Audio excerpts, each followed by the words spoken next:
Assalamualaikum warahmatullahi wabarakatuh. Saya Nisa Noidia dengan NIM 2003-4010-52089. Saya di sini untuk memenuhi tugas UAS mata kuliah Sosiologi Pertanian, yang mana pada kesempatan kali ini saya akan menjelaskan tentang lapisan masyarakat atau bisa disebut dengan stratifikasi sosial.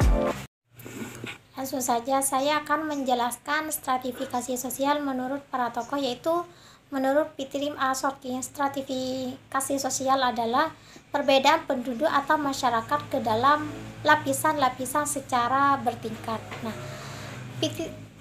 Pitrim A-Sorkin juga mengatakan bahwa lapisan dalam masyarakat itu merupakan ciri tetap dan umum dalam masyarakat yang hidup teratur.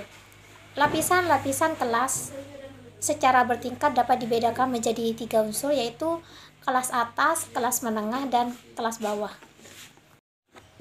Adapun bisa terjadinya stratifikasi sosial dipengaruhi oleh 3 bentuk. Yang pertama yaitu bentuk stratifikasi sosial berdasarkan kriteria ekonomi. Nah, stratifikasi sosial berdasarkan kriteria ekonomi dapat dilihat dari segi pendapatannya, kekayaan, dan juga pekerjaan suatu individu ataupun kelompok.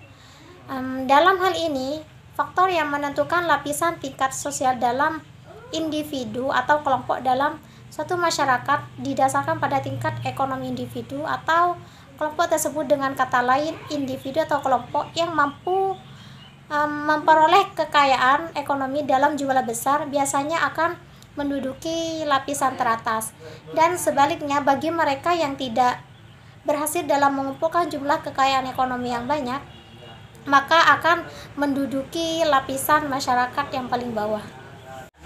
Selanjutnya, adapun bentuk terjadinya stratifikasi sosial yang kedua yaitu adanya berdasarkan kriteria sosial. Nah, stratifikasi sosial berdasarkan kriteria sosial merupakan pengelompokan individu atau kelompok dalam masyarakat berdasarkan status sosial yang dimiliki oleh individu kelompok tersebut di dalam kehidupan bermasyarakat.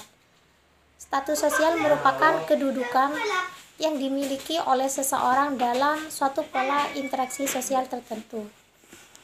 Bentuk ketiga dari terbentuknya stratifikasi sosial yaitu berdasarkan kriteria politik. Nah, status sosial yang berdasarkan kriteria politik merupakan pengelompokan lapisan masyarakat yang berdasarkan atas tingkat kekuasaan yang dimiliki oleh suatu individu atau kelompok. Semakin besar kekuasaan individu atau kelompok tersebut, maka akan semakin tinggi pula statusnya di tengah-tengah kehidupan masyarakat.